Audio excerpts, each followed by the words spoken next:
नमस्कार दोस्तों, हमारी आज की कहानी का नाम है संस्कारहीन। कमला, काम पूरा हो गया हो तो चल चाय बना लो, यहीं बाहर लेकर आ जाना। शोभना जी ने आवाज़ देते हुए कमला से कहा। बस लाई दीदी। दरअसल चाय तो उसने आंगन की धुलाई करते समय ही धीमी आंच पर चढ़ा दिया था। ये रोज का ही काम है।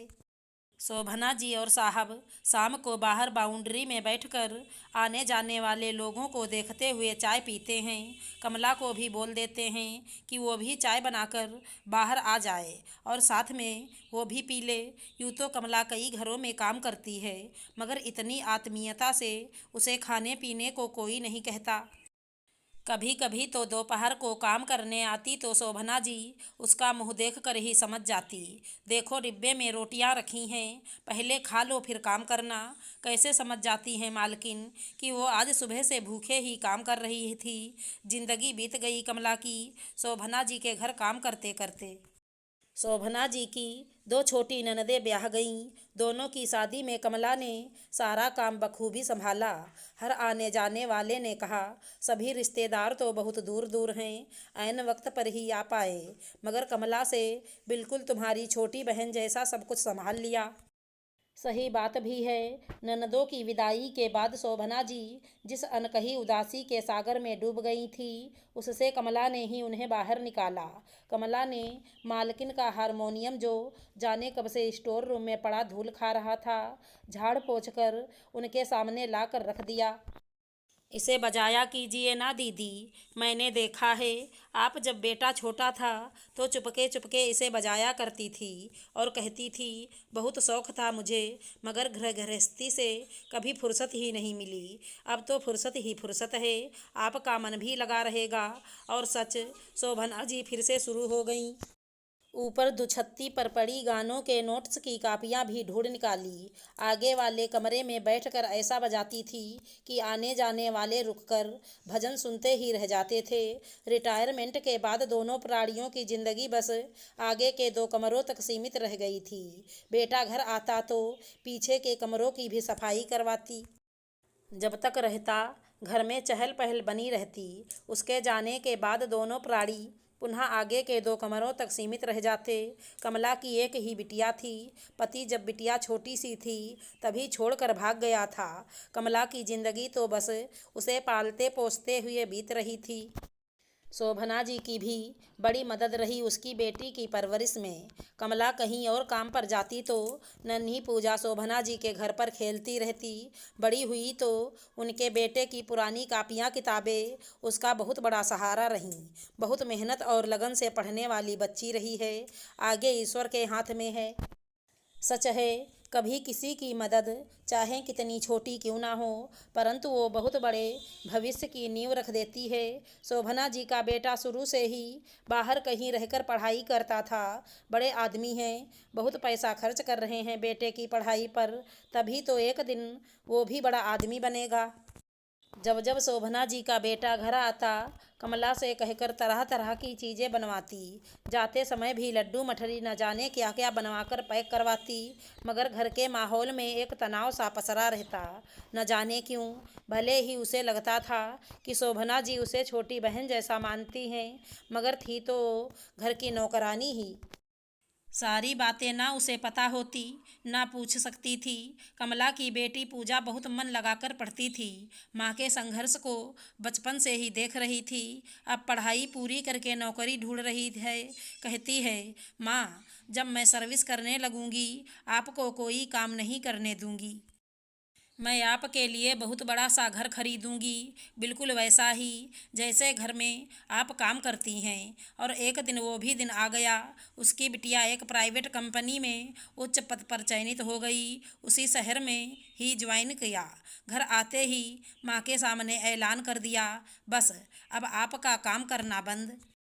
कल ही आप जाकर अपनी मालकिन शोभना जी को बताकर आ जाइए। अरे, ऐसे थोड़े ना जाऊंगी। सुबह उठकर कमला ने नहाकर पास वाले मंदिर में जाकर दर्शन किया।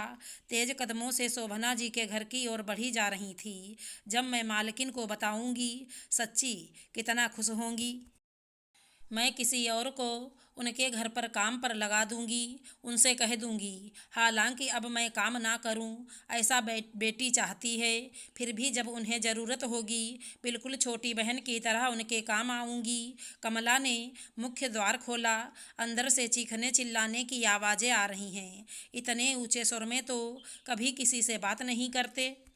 अमित बेटा भी आया हुआ है शायद, चल बाहर निकल इस घर से। अमित ने तेज आवाज के साथ शोभना जी को बहुत जोर से धक्का दिया और वो बहुत तेज लड़खड़ाई, मगर आगे बढ़कर कमला ने उन्हें अपनी बाहों में थाम लिया। अमित चिल्लाते हुए और अपशब्द बोलते हुए बाहर निकल चुका था। आज मालकिन और नौकरानी के बीच जो अनकही दीवार थी, वो टूट चुकी थी। शोभना जी ने सुबकते हुए बताया, अमित ने चालाकी से सारी प्रॉपर्टी अपने नाम करा लिया है। बाहर रहकर गलत संगत में पड़कर बिगड़ता चला गया। हमें कुछ पता ही नहीं चला कब इसने कागजात पर साइन ले लिए। अब कहता है मेरा घर है, मैं इसे बेचूंगा। मेरा बेटा ऐसा संस्कारहीन निकलेगा, कहाँ पता था। कमला ने किसी तरह चुप कराया और अपने घर चली गई। घर आकर उसने अपनी बेटी को सारी स्थिति बताई। दोनों माँ बेटी बहुत देर तक सोचती रहीं और बात करती रहीं। उन्होंने तय किया, कमला बड़े से मिठाई के डिब्बे के साथ घर में प्रवेश करती है। शोभना जी को बताती है, पूजा ऑफिस गई है, शाम को आप लोगों का आशीर्वाद लेने आएगी।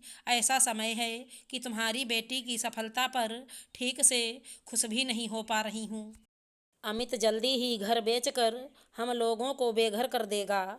बस वही तो बताने आई हूँ। मेरी बिटिया ने तय किया है कि वो इस मकान को लोन कराकर खरीद लेगी। अमित ऐसा संस्कारहीन निकलेगा, इसका तो पता नहीं था, मगर उसे पैसे चाहिए ना, तो उसे मिल जाएंगे।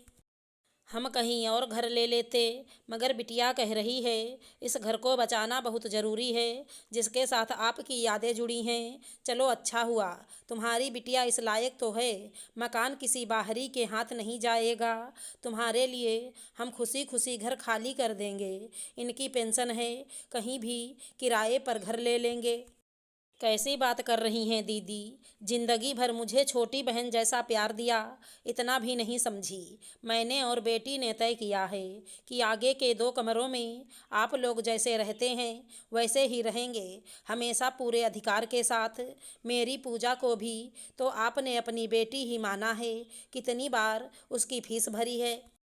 इस घर में हम सब मिलकर रहेंगे। बस दुआ कीजिए मेरी पूजा की नौकरी और अच्छी होती जाए, जिससे वो आसानी से लोन चुका सके। कमला जी की बेटी उन्हें झोपड़ी से उठाकर महल तक ले आई, जबकि उसके पास कुछ भी जमा पूंजी नहीं थी। शोभना जी और उनके पति के सम्मान की भी रक्षा की। सच ही कहते हैं, किसी की मदद करके आप एक चक्र की शुरुआत करते हैं जो घूमकर आप तक लौट आता है। आगे पूजा जैसी बेटी का साथ रहा तो शोभना जी और उनके पति अपने बेटे पर धोखाधड़ी का मुकदमा भी दर्ज करेंगे। आज तो एक बेटी ने सबका मान बचा लिया। संस्कारहीन संतान से संस्कारित बेटी ज़्यादा भली, जो विषम परिस्थितियों की आंच में तपकर खरा सोना बन गई थी। आशा करती हूँ हमारी कहानी अच्छी लगी होगी। धन्यवाद दोस्तों।